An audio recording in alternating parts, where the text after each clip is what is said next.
Hey everybody, welcome back to Backlog Banter. I'm your boy Abram, joined as usual by Tucker Hazel, and we are here today for what I would consider to be perhaps a very contentious video Yeah. because today Tucker is here to do his takedown of the Kirby series through the lens of Kirby Superstar Ultra. Now, Yes. before he gets into his myriad points as to why he doesn't like this game, it's one of my favorite games of all time. So have a little bit of a rapport, if you will. If you want to tell Tucker why he's wrong, join our Discord link to that. Or agree with me. Or well, If you want to. Just saying, it's a possibility. if you want to share your thoughts on Kirby or anything at all, the link to that Discord, top of the description, all the way down there. Like the video, subscribe to the channel, ring the bell. Dislike this video if you want. Both get us engagement. We've learned that plenty in the past. But Tucker, I'm not here to turn the audience against you, even though I've done my best to try to do that. I want to hear why you don't like this game, because it's a game I really love. I loved it since I was a kid. I replayed it alongside of you. And while I think it has some flaws, I still personally think it's the best Kirby game in the series. With the rider that I just said, Robobot, which people also consider to be the best in the series. So it's between those two. Sure. So maybe I'll have thoughts about that on BLBS later, or BLB, not S. Oh. Tanner and Timo don't give a fuck about the inner workings. Tanner, what is your thoughts on Kirby Planet Robobot? Then you'll probably say something about, I don't know, like fucking movies or something, and we don't want that. But Tucker, we've beateth around the bush long enough. Why don't you hit me with what like a high level statement on this game? Do you have one? Well, my high level statement mostly comes from the fact that my playthrough of this game, after repeatedly hearing from you, like, hey, I know you're not a Kirby fan, but you should try this game because it's your favorite, and a lot of people do consider it to be the best. Give it a try. If you don't like this one, you're done. And this came after I have played 7 Kirby games in my life. This is my 7th, and enjoyed like 1.5 of them approximately. Sure. I played Star Allies and Dreamland 3 earlier this year. I thought they were both bad, but it really wasn't until this, which is the one that people consider to be the best, that I really was able to think critically about these games and what the reasons are that I find them to be not very engaging and honestly very poorly designed. And I took a very large amount of notes, and I broke down my points, and I wrote them out in full sentences. Like I put a ton of thought into this, and I don't want it to seem like I'm just coming here to shit on Kirby as a character or Sakurai or the teams at HAL or anything like that. I think there is a lot of care and creativity that are put into these, but I just think that people don't give these the critical lens that they should be looked through. I think there's so much nostalgia. It's like, oh, it's Kirby, it's easy, so you need to excuse the things that are bad about it. But I really think this is it's a bad game. It has a few good elements, though. Do we want to get into what I like about the game, or Tucker? We can do that. Ultimately, I don't really care. I feel like if I want to, what I really am interested in is your criticisms of the game, because I think that's what's most interesting, considering I'm going to be providing most of the positives. And when you want to chime in on those, I think go for it. But that's a good point. The first thing I want to know, just at the high level to frame the conversation, is what of Superstar Ultra did you play? Because the game is basically an assortment of different micro campaigns. So which did you play? Which didn't you play? I played everything from what's the first one? Spring Breeze, I think. Yes. To the one that ends with Marks, which is Milky Way Wishes. Oh, Milky Way Wishes. Thank you. And then I played all the mini games, and I played the first King Dedede one. I think Return of the King, or Revenge of the King. I think Revenge of the King. That's a different thing. And then about half of the Ultra Meta Nightmare or whatever, the one where you play as Meta Knight. So that's like 80% of the game. That's totally reasonable. On the save file percentage amount, I was at like 85% or something. So I played most of the game, and I did beat the campaign. I mean, I beat Marks, who's the final boss and was the final boss in Superstar, and the extra things are additive for Superstar Ultra. So I played most of it. Just for the record, for people who might not be aware, Tucker played everything except for the Arena, Helper to Hero, and True Arena, which are basically all post-game boss rush modes. So ultimately, and you, if you beat Arena, you unlock another sub-game, mini-game. Oh, okay. But really, for the context of this review, you played what you needed to play. And I just Sure. think that's Yeah. important to frame also before anyone tries to hop on you in the comments for not Mhm. playing enough. That's horseshit. Tucker played plenty of this game. Yeah. No, I mean, it's interesting that they have two other arena modes and whatever the third, what was the third thing you mentioned? It's arena, true arena, and then helper to hero, which is Okay. where you get to play as Oh, Kirby's as one of the helpers. side characters. Yeah, Yeah. that's right.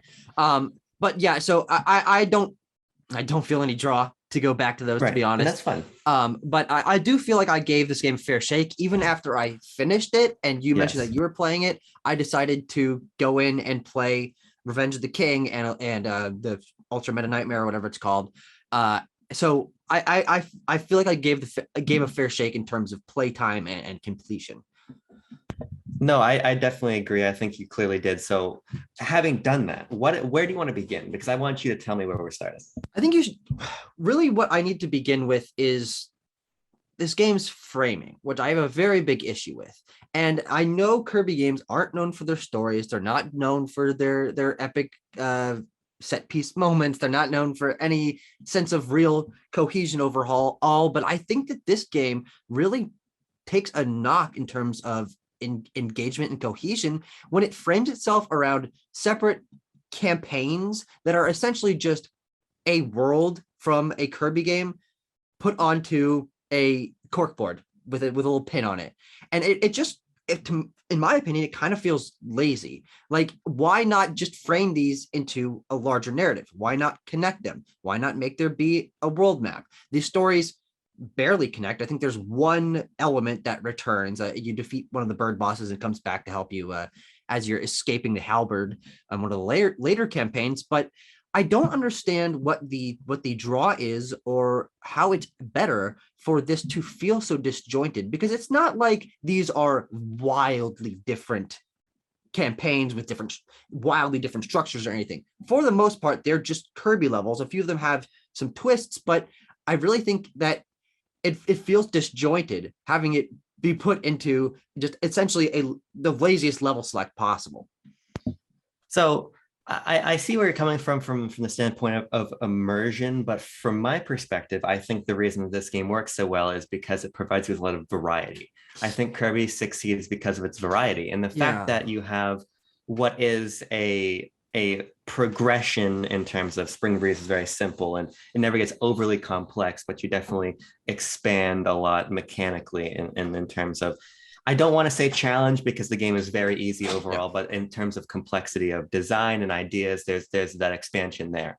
And what you get as a result of this kind of, as you're saying, segmented framework is you get to hop around to very different ideas. I mean, sure, you could have put together some kind of larger narrative, but does it really matter when, in my opinion, this allows you to go from, okay, we're going to do the gourmet race, which is fun. Then we can hop onto the halberd and have these little contained stories. It's episodic. I don't necessarily think that an episodic format hurts the game when the result of it is very different feeling challenges. Sure, Spring Breeze and Dynablade could be one. Totally get that. But ultimately, how do you go from Spring Breeze to Meta Knight's Revenge? I'm sure you could find a through line, but why even bother finding the through line when the success of the Kirby series, in my perspective, is that you can do all these fun things, see all these fun characters, all these different locations. I think the problem that I have with that is that there really isn't. I really feel like there's not the variety that you're selling this game on. Almost everything that you play in the game is you progressing through normal Kirby levels, and that's it. Of course, Great Cave Adventures is larger. I will not deny that. Meta Nightmare has a different framework in terms of, characters bantering in the background, but those are relatively minor changes to the gameplay format. So other than Gourmet Race, you're not interacting with the game in wildly different ways. So they could really just be worlds on a overworld map. You've changed the framework a little bit. So, okay, you finished Gourmet Race and you beat the thing and you got sucked up into the halberd or whatever, and now you got to escape the thing. There really would be simple and easy ways to increase the cohesion, progression, and the interplay of everything. Because for my problem with it isn't that, well, it is, my problem with it is that it feels disconnected, but is that it really makes it feel lazy and not very memorable to me. Like I don't care about whatever story happened in Spring Breeze because it wasn't setting up anything. There wasn't Sure. any payoff. It didn't connect to the other ones. It just felt like, yeah, we need to have a Kirby thing. So they just came up with the most basic Kirby thing they could. And it didn't feel like there was any sense of progression or real thought put into why these specific games are put next to each other in this package. I see where you're coming from. I just think that you can read it that way, especially in the context of later Kirby games, or even earlier ones, something like a Kirby's Adventure on NES, which do stitch together a larger thing. But I think that one of the problems that Kirby runs into as a series is that it does begin to feel homogenized as you're Sure. playing level after level. And I think that kind of approaching this as almost a Kirby anthology of here's different stories with different characters, different settings, different modes of progression, whether that's based on collectibles and Great Cave Offensive, or the sort of intergalactic overworld map of Milky Way Wishes as you're taking Kirby around, or this sort of like action set piece to the ground, to the halberd, back and forth with these different characters of Meta Nightmare. You get a mode of progression that breaks up that sort of monotony that Kirby can find itself in as a series. Because you're right, I don't think the gameplay changes a whole ton, but I don't think the gameplay needs to change a whole ton when it is bringing you from different idea to different idea, because it's still tied together by the through line of these characters, right? Sure, there's not plot momentum that might carry through, but you got your helpers, you got the bosses coming and going, and I just think that it makes it a sort of ensemble Kirby storyline and gameplay experience that you don't really get anywhere else in the series. Yeah, it's different. I will give Yes. it that, though. I do think that the lack of even any attempt at narrative structure is a pretty major knock against this. Even Sure. if it had been, this is a level select map, and okay, this one you're going to fight on the halberd because the halberd shows up over the map. Or, I mean, what you're talking about with Milky Way Wishes is really the last world of Star Allies. It's Yeah. a level select galaxy map, but that's just a world in that game that does connect to the progression of what's happening. So when you take it out of any context, there can be variety within a story, but it doesn't. There's no sense of progression because you are just jumping all over the place, and it really makes it feel incoherent and not very satisfying to finish one of them, because you're like, yep, okay, I just finished a Kirby thing. It's not a Kirby thing that means anything. It just exists for me to play, and at that point, I mean, honestly, why bother? Especially because, as we'll get into my criticisms, that which are much stronger than just the structure of the game. I really don't feel like there's much reason to interact with this video game, to be honest. Okay, well, let's swing into one of those.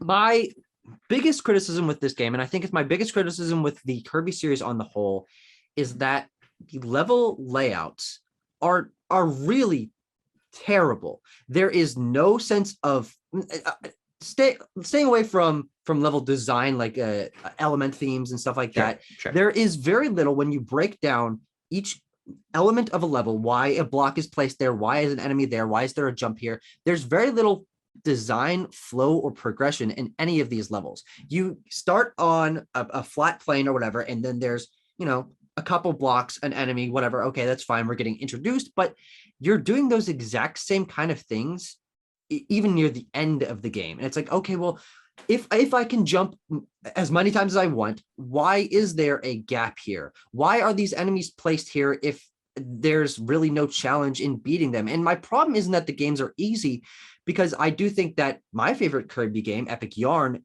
completely negates this by having actual interesting level gimmicks and elements for you to interact with.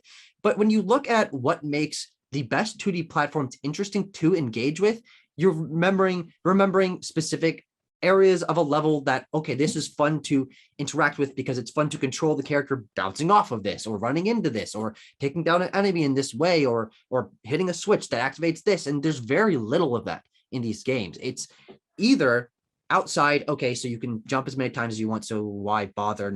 Clearly none of this has like thought put into why are you interacting with these level elements, or you're in like a cave. There's a lot of like caves or closed off from the top areas that are just indiscriminate cave maze things. Okay, but then I'm just doing this to get from one end of the level to another, nothing really in between to interestingly interact with, no sense of progression in the level of complexity or the enemy placement or the combat.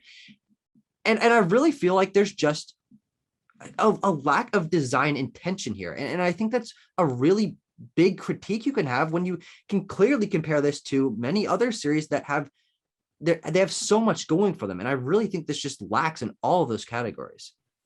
I think that's a very interesting critique, and I agree with it. I agree with it in part, especially in the context of Superstar, because I think that later Kirby games, really from Return to Dreamland on the Wii on, address this point a little bit better in the sense that there are stronger collectible focuses and stronger things like that to sort of look for and achieve within the context of a level.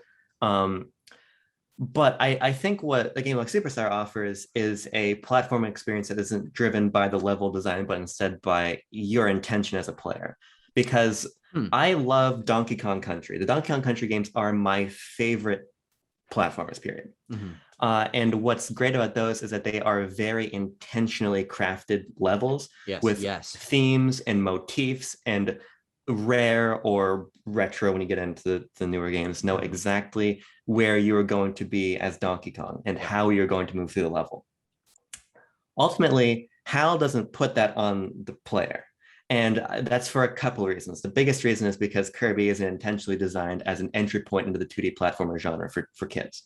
And I think it's impossible to discuss the Kirby series without at least acknowledging that, and acknowledging that that is where the design focus of specifically the older Kirby games are. I think we gained a little bit more when we moved on in terms of the collectibles and everything.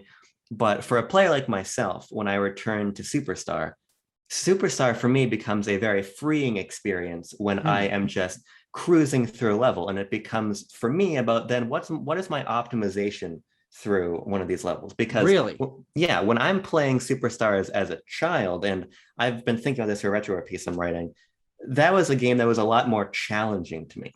I remember it being a lot more difficult, especially things like the arena, but we won't really touch on that because you didn't play that. Not that you really needed to, but when I play it now, I'm clearing these levels quickly, and it becomes about the rhythm of I'm just going to soar through these levels. I'm going to see Kirby's sights. I'm going to feel Kirby's sounds. I'm going to be in this world.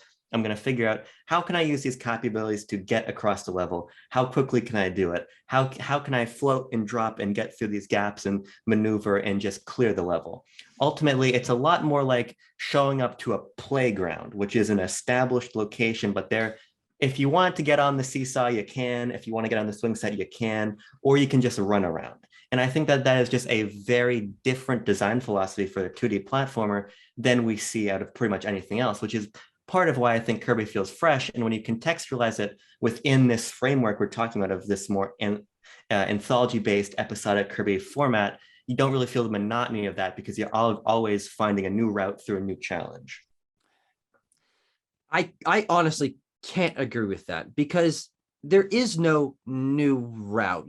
There's no branching pathways. I mean, maybe there's a line of blocks and you can go up or down, and maybe you fight a single enemy here or a different kind of enemy on the bottom, but there really is no variety in what those routes are. Of course, the Great Cave Offensive is its own ball of wax, and I'm not applying that to that, but that is the exception to the rule. And I think what this game shows me is that while there is, I guess, fun, as you're saying, to be had in feeling free to just go through a level without thinking about it, I really do think that shows more lack of design than anything, because they can put anything, and clearly, from my opinion, they didn't put much thought into why certain elements were placed in certain places, and it does make it feel like it lacks intention. If there's no memorable level gimmicks, if this level doesn't have, this is the one with the springs, or the one with the ice, or the one with whatever, why does it matter that you're in a different world? Why does it matter? And we'll get into the level theming, which I also have a problem with.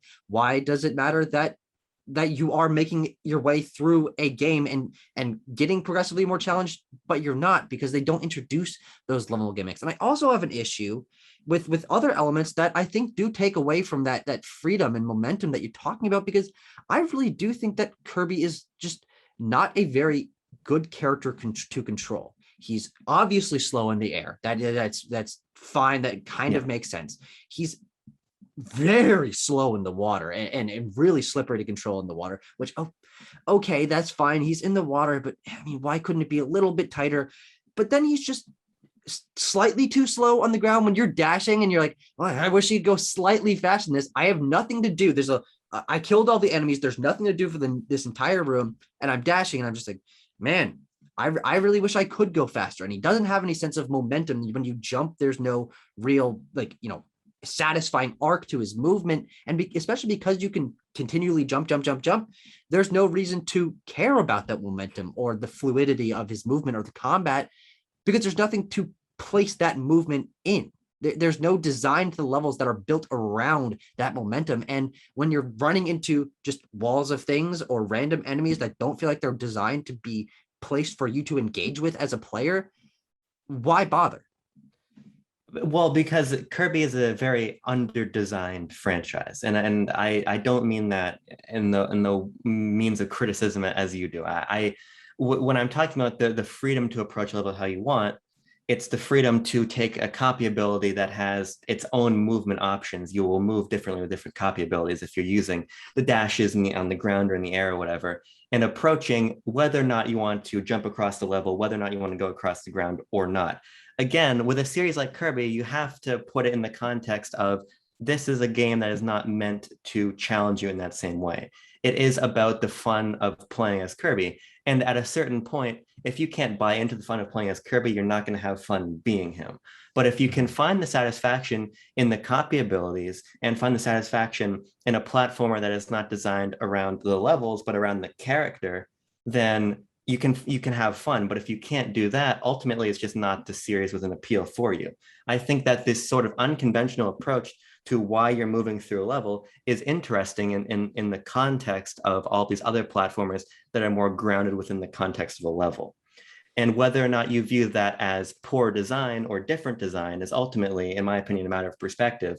But when you're playing as the hammer and your hammer flip and your midair spin is going to be different than when you're using fire to shoot across level, I think that's where you start to find the sort of options in the fun and in the optimization if you're an older player approaching Kirby opposed to a younger one who's just kind of plodding along through the level. I personally don't feel that Kirby is a slow experience. It's a slow experience if you want it to be, but I think if you're playing in a deliberate way, it's not. I think my problem with that is that the copy abilities really aren't that different. Maybe one's a projectile, maybe one is a melee weapon. Your midair attack is slightly different from the other one, but they really don't offer any functional differences outside of very rare circumstances. Sometimes you'll need a hammer to hit a pole into the ground. Sometimes you'll need fire to light a cannon so you can boost up to whatever. But when you're on the whole just picking up a copy ability because it's the one that's there, it's either an attack ability that gets you a combat upgrade over just being normal floating Kirby, which is honestly obviously not as fun to play as, but I think not deliberately, but very obnoxious in my eyes. When you don't have a copy ability, you just feel like a sack of useless shit. I mean, you can't do anything to anyone, and especially not in the boss battles, which we'll get to. But when the copy abilities are either just an attack one or a bad one, like sleep or copy, there really is I feel no incentive to experiment, because maybe they do slightly different attacks, but they're all going to kill all enemies in basically one hit or just a flurry of hits. And it's not like there's certain enemies that are weak to certain ones or certain abilities that allow you to progress through the levels in a marginally different way. Yeah, you might have a slightly different dash that makes you go slightly faster, but the levels don't feel like they're designed for you to interact with them in interesting ways with the different copy abilities. So there's no incentive to experiment. No, I think that you're right about the complexity of and copy ability on a mechanical level. Yeah. Ultimately, they do fall into buckets, and you can pretty clearly isolate which bucket, whatever ability you have is going to fall into. Again, I think we add a little bit more on top of that as we get later into the series, and you basically have a full Super Smash Brothers roster of attack moves, which I've always found to be superfluous in later Kirby games. Ultimately, they don't really matter outside of the context of like a Kirby Fighters or something. Yeah, of course. Yeah. Or the boss battles. But so in the context of just playing a Kirby level, I don't think that matters. But what this leads me to is the real reason Kirby succeeds, because when I talk about this sort of mechanical choice or level design freedom, for me, I think that's there, but it's secondary to why I really love this game, which is just the world and its characters and the fun factor of seeing all these little awesome design little characters, side characters that you suck in, turn into a copy ability, and that sort of wonder of, okay, so here's Jet. I suck in Jet. Oh, now Kirby's the Jet. Oh, here's Gim. I'm gonna get the yo-yo. There's cute animations for all of them, really great character designs. There's a lot of personality. Yeah. And I think that personality is why Kirby is so successful.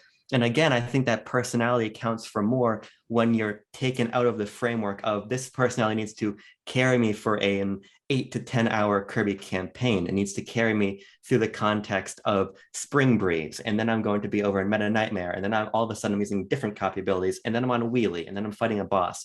You know, I think that the personality carries so much weight that the design kind of shapes itself around that. I've got a few points on that. One, I agree. On a larger level, I love the enemy designs. I love the idea of Kirby being able to copy abilities. That's never been a concept that I've had an issue with. I think that's the best, most interesting, most creative, and best utilized part of the Kirby series is the fact that you can Mega Man style, I guess, copy the abilities of your enemies. That's really fun. That's a creative idea. And I do think that and what my first point on here is I think the pixel art for the enemies and for Kirby and the animations are all phenomenal. I mean, it is well done pixel art. The animations are good. You have a lot of charming little interactions in like the little cutscenes when you start a level. He'll do a little funny things like, oh, that's cute. But my problem comes from the idea that these worlds have any sense of place or design at all. I mean, you really can just jump from whatever to whatever. You enter a random black door at the end of the level. You might be in a forest at one point, and then bam, oh, this is Star World or a cave, or there's no sense of cohesion or place. And a lot of the levels that aren't clearly this is a forest or this is like a battleship do boil down to let's just place like bubbles in the background. Let's just place stars on everything or whatever. So there's really no sense, especially because it's so jumbled and you can jump around from place to place without any sense of cohesion. This is not a real world. What is the incentive to explore it if you can just show up literally anywhere? And if all the levels can feel mixed together, and especially if there's no progression, I really think there's no progression in the placement and design and number of enemies. You're encountering Bandana Waddle Dees and Waddle Doos from the first level to the last level of the game. Yeah. There's no stronger, crazier enemies at the end of the game. In that first world and a half, you're going to see all the copy abilities you're going to see for the entire game already. So why play more than that first world if that first world gets you the general level themes? You're going to see all the enemies. You're going to know all the copy abilities. The rest of it just feels superfluous. Well, I think, again, I don't mean to keep hammering this point home, but I think that's why it works that these challenges are all an hour or less each as you're hopping between them, because I think that gives you the thrust to see something new, because I totally agree with you. This is not a real world. It's surrealist, and I think that's interesting. I think, again, the reason that Kirby is fun for somebody who is no longer a child and no longer needs a Kirby to make it through a 2D platformer, if that makes sense, is that, again, it's antithetical to what we get basically everywhere else. I think the fact that you could go through a door and be someplace wildly different is fun in the context of the bizarreness of everything that happens in the world. Whether it's Kirby and DDD are racing each other to pick up food, or there's a big fucking bird who's just stealing people's crops, or King DDD has his own fucking armada in this huge warship. The fact that all of this stuff happens and is just kind of put together in conversation with each other is fun. And it just represents an opposite extreme of how platformers occur. Again, from my perspective, if the levels are designed around the character opposed to putting the character into a level, these worlds are designed around the concept of anything goes opposed to let's put Kirby in a place. And that's an appeal. And this is an appeal. I just think they're different. You look at something like Kirby Star Allies, and we try to find a middle ground. You have this bizarre surrealist geometry in the background, right? Yeah. Like all of this shit that doesn't really make sense, but in the context of levels that try to present a little bit more of an organic place. And I think that's interesting. And I think there's space for that. And I think that that's probably the future of Kirby. And I'll be curious to see how something like a Forgotten Lands takes that Yeah. and moves with it. But I think that there is always going to be space for just swinging the pendulum to the complete opposite side of art direction, saying, who really cares if we have this little like almost Final Fantasy looking knight who's going to give you a mirror ability next to a swordsman, next to a fucking living yo-yo in the context of this grass world that flips into a lava cave. Ultimately, it's the fact that you don't know where you're going next that makes at least me want to see where I'm going to end up. I think that's interesting in concept, but when you boil it down to the fact that it can be anything, and okay, Yeah. let's go with the idea that it's interesting to just appear anywhere, then why don't the levels interact with you differently? Why isn't there like very distinct level themes within that? Like they do end up after a time, especially after the first world or two, feeling reused. I mean, you are Sure. seeing the same kinds of level themes, and when they are just clearly no intention. Well, intention from the designers, but not from I think a design standpoint, intention and how they're connected or how you're progressing through them. If you can see lava world or space world or whatever at the beginning, what is there to get to at the end? Yeah.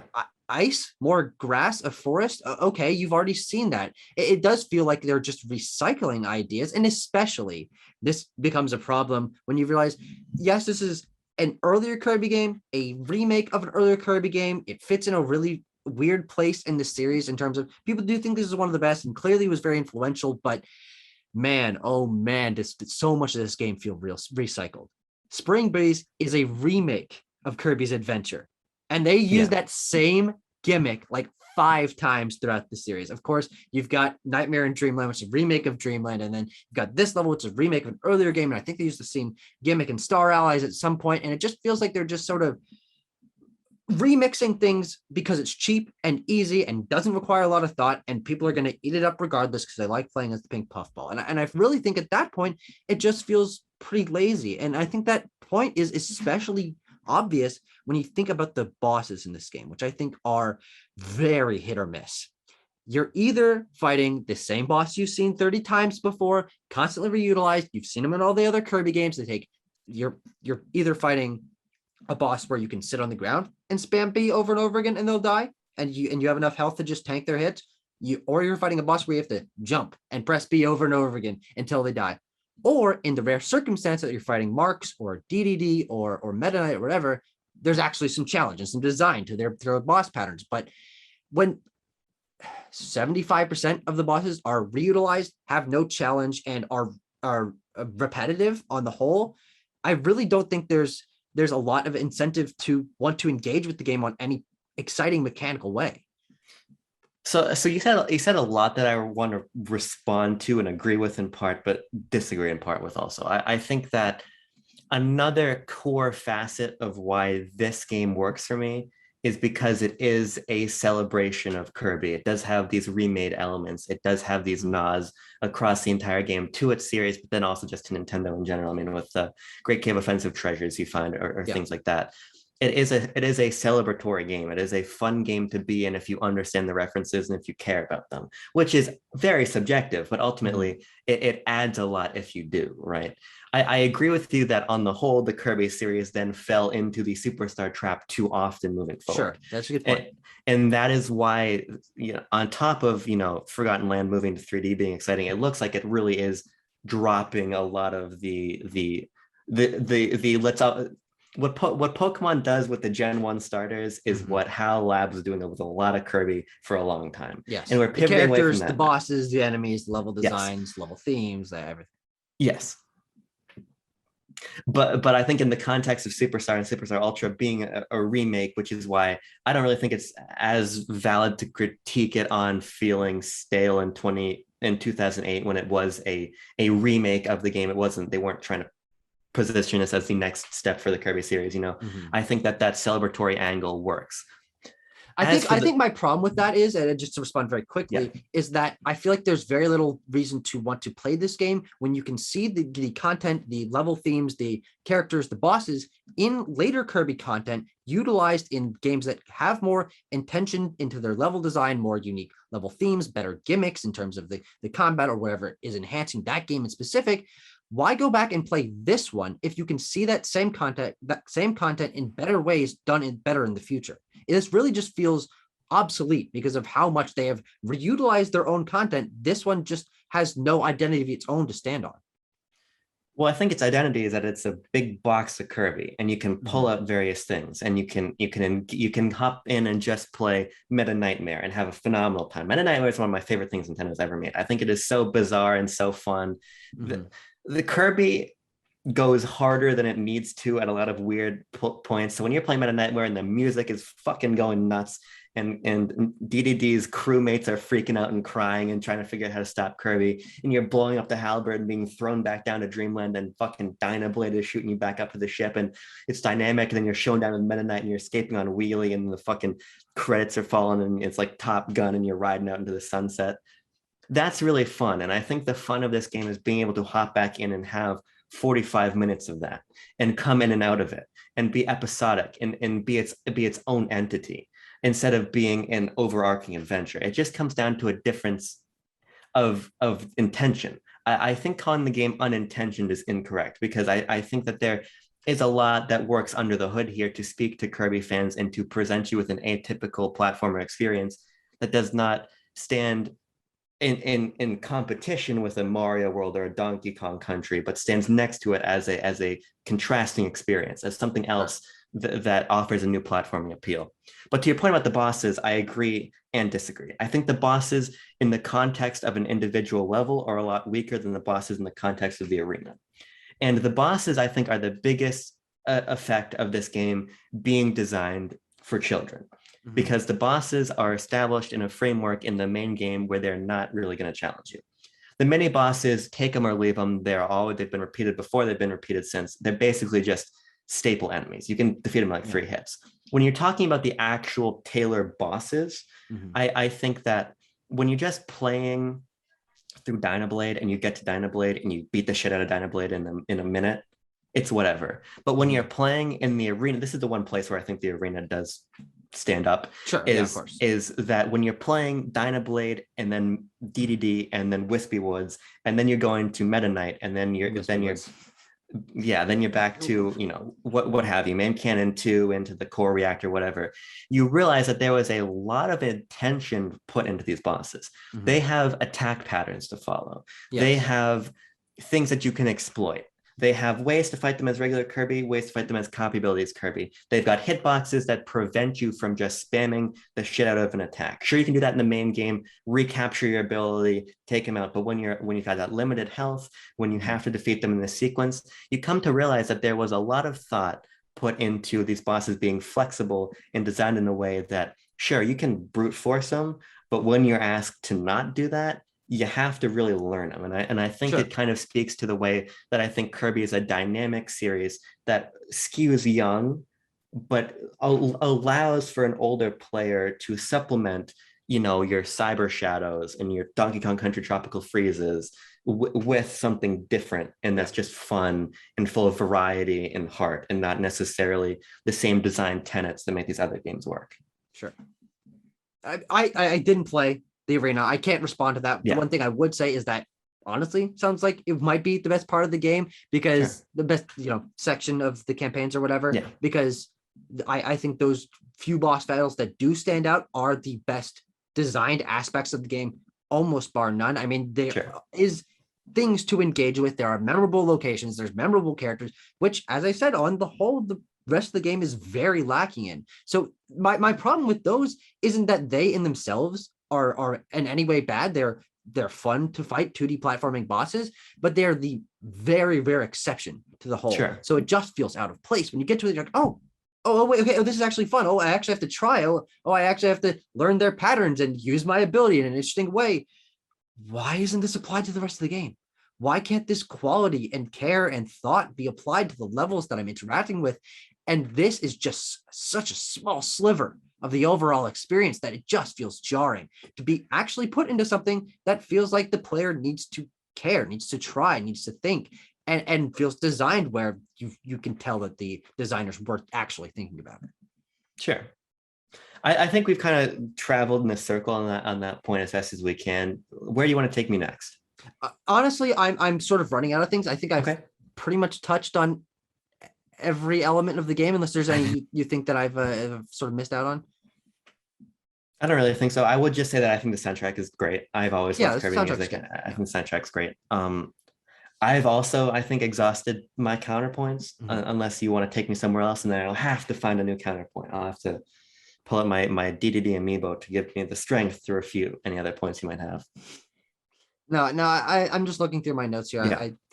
I think I was able to stitch together enough of them to Sure. to make it make sense. But yeah, no, I've run through everything. I just come down at the end of the day to the fact that I think a lot of your engagement with this comes from the fact that you grew up with this design philosophy that was challenged to you as a child, but you have that ground to stand on. And when you don't, this game has very little to offer. As we've run through, the level design is intentionally empty, intentionally repetitive, but I think those are very large criticisms against the game. When the levels are not interesting to engage with, and that's what you're doing for the majority of the game's runtime, that's a big issue.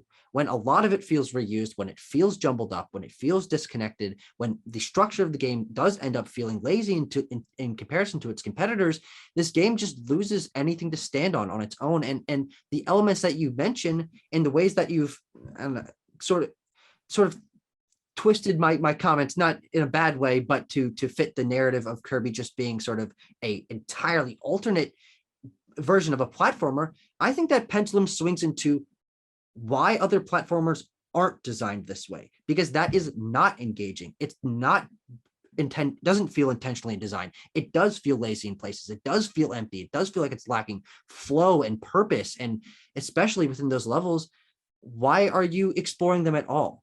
If you're going to go off the beaten path in a door or outside of a little room, you're just going to find a metamato or a one-up, which you don't need because the game's not hard. So I really think this is a poorly designed game.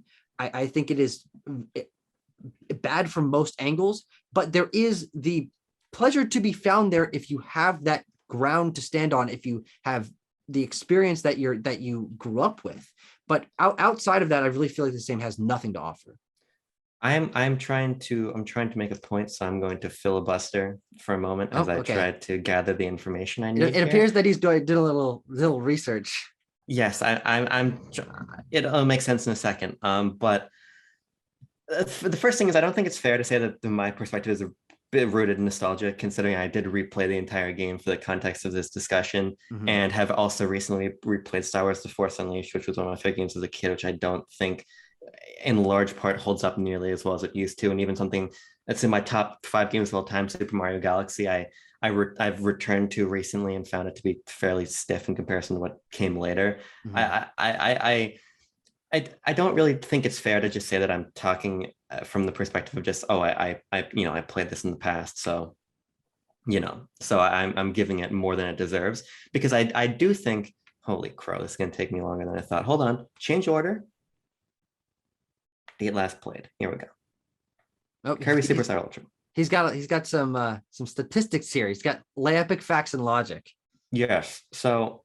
Oh, his stylus has entered his mouth. Yeah. Hold on. Hold on. Holy fuck. What are you trying to find out? I'm trying to find out how long it took me to beat the game. Daily records. Sure. Okay. I know what you're doing. Looking at the little play clock thing. It's a real fucking pain in the ass to use. I can find out what my total play clock was. I think it ended. This is horse shit. I have to fucking interpret bar graphs to figure out how long I played. There's a little button on the bottom that changes it to page view. Oh, that's so easy. What a well-designed interface, Nintendo. That's really good. How are you that fucking dense? Okay, it says here that it took me 5 hours to beat everything in the game. Yeah, save for the true arena, because I don't have the patience to do it. Clock. It looks at just 3.5 hours. Okay. Yeah. So here's the thing, right? In that 3.5 hours, Kirby Superstar Ultra covers a lot of ground. It takes you to a lot of different places. You see a lot of different bosses. You have a lot of different content types to engage with, whether that is on a mechanical level with the gourmet race or on a thematic level with Meta Knight Nightmare Ultra, whatever the fuck it's called. I forget, to be honest with you. I can't remember. Whether that's all of the side games, whether that's the copyabilities, the Great Cave Offensive. It is a toy box of different ideas. And I don't think that it's necessarily fair to say that it's emblematic of what a platformer shouldn't be designed like when it is an afternoon of Kirby themed experimentation. When you're going to leave it with these interesting characters and motifs for the different side games and these different ideas, it always, yes, there's a lot of recycled ideas, but they're recycled in different contexts. And what they offer you in an afternoon's worth of playtime, I think, is more varied than what a lot of platformers are going to offer you in a 10 to 12 hour campaign. And when it's wrapped up in a package that feels so charming and that does scale from the youngest player to the oldest and offers what I do genuinely feel is a different approach to platformer design, it is a really unique experience to have. Whether it's an experience that you connect with or not is completely your prerogative. But I don't think it's fair to chalk up its appeal to only nostalgia or to only being attractive to kids, when I think that there's a lot more design intention than you're letting on, not necessarily because you're ignoring it or trying to ignore it, but I'm not trying to fit any kind of narrative about Kirby. I'm just trying to offer a different perspective into why this is still a beloved game. And I think that there is ground to stand on there, which is not to say that you don't have any. I think your reading of the game is incredibly fair and incredibly accurate. But I don't think that that represents the entirety of what Kirby Superstar Ultra is, but instead one avenue into it. And I think we're just going opposite directions on the same highway. Yeah. And that's totally fine. But I'm not talking out of my ass for the sake of nostalgia. I think that there's a lot more to this game than you saw, but not because you didn't want to see it, but because you read this as somebody who comes from a different school of platform design that you prefer more. Yeah. And I apologize if it came off that I was dismantling your point or not a problem. I think my point there, maybe it was just poorly worded, is that this is what you grew up with, and that is rooted in nostalgia, but it's also rooted in your experience. You did have experience with this as a child before or alongside something like a Mario or a Donkey Kong or whatever. And I have no opportunity to have had that chance to play it because I didn't have a copy of this when I was a kid. So when I'm coming to this after having experienced the other 3D platformers that are considered alongside this to be some of the greatest, this one does feel very jarring to go through. It feels very out of place, and whether or not that does connect with you or not, it does make it different. And I think a lot of my criticisms do point out the fact that this is designed in such an intentionally antithetical way that I'm surprised it connects with so many people. And I think a lot of that comes from the fact that people did play this when they were younger. Again, not because of nostalgia, but because they had experience with it before they had experience with other things. So where I come down to this is, if you want a Kirby game with interesting level design, interesting mechanics, memorable places, memorable boss fights, reason to explore, and it's still easy and you can push your way through it, go play Epic Yarn. I mean, it's so intentionally well designed. The levels are so memorable. The places and aesthetic are all cohesive, and the progression of the world that you're piecing back together is so phenomenal. I personally feel like there's very little reason to play any other Kirby game, as I've played 7 of them, and I will continue to subject myself to them because I'm a masochist. But I'm just morbidly curious of why people like this game, and I think you gave me a lot of good reasons to. I just want to find Kirby connect to me in some way, and it's honestly very frustrating that I play through this game and I'm like, oh, people love this game. I can't wait to give it a try. I can't wait to be able to finally have that Kirby experience that everyone's talking about. Like, oh fuck, this game is bad. Oh my god, this game is bad. And I just came out the other side. This is my 3rd least favorite game I've ever played in my entire life. Not because it's that worse than some of the shit that I've played, but because it like fundamentally frustrates me on like a moral level. I'm like, damn, I really wish people liked better games than this. Well, I feel like that's a very bizarre note to leave it on, but it's the note I want to leave it on nonetheless. We will be talking plenty more Kirby, obviously, when Forgotten Land comes out. But now I'm going to shift my focus to making you play Robobot, because I I genuinely do think I'd love that to try given Robobot. given your Robobot. criticisms of this game, Robobot Planet would be a lot more up your alley. Is what I'd say. No, I'm sure. There's certainly a possibility. I actually enjoyed what I played of Triple. No, I beat Triple Deluxe. I enjoyed Triple Deluxe enough. I don't think it's a very great game, but I think it. When I played it, I enjoyed it. So, Robot, I'd love to get somehow and give it a try. Well, I think that's basically that. Again, if you want to share your thoughts, whether on my side or Tucker's, doesn't matter. Leave them in the comments or leave them in the Discord. You know what to do. We will have plenty more Nintendo coverage and film coverage and general gaming coverage and whatever the fuck. So subscribe to Backlog Banter. Tucker, thank you for coming and saying what no one else has the courage to say. That's true. Yes. I'm truly a man against an army. Yes. The Kirby Industrial Complex. Yes, exactly. We'll get you eventually. On that note, we'll talk to you later. Thanks for watching. See ya.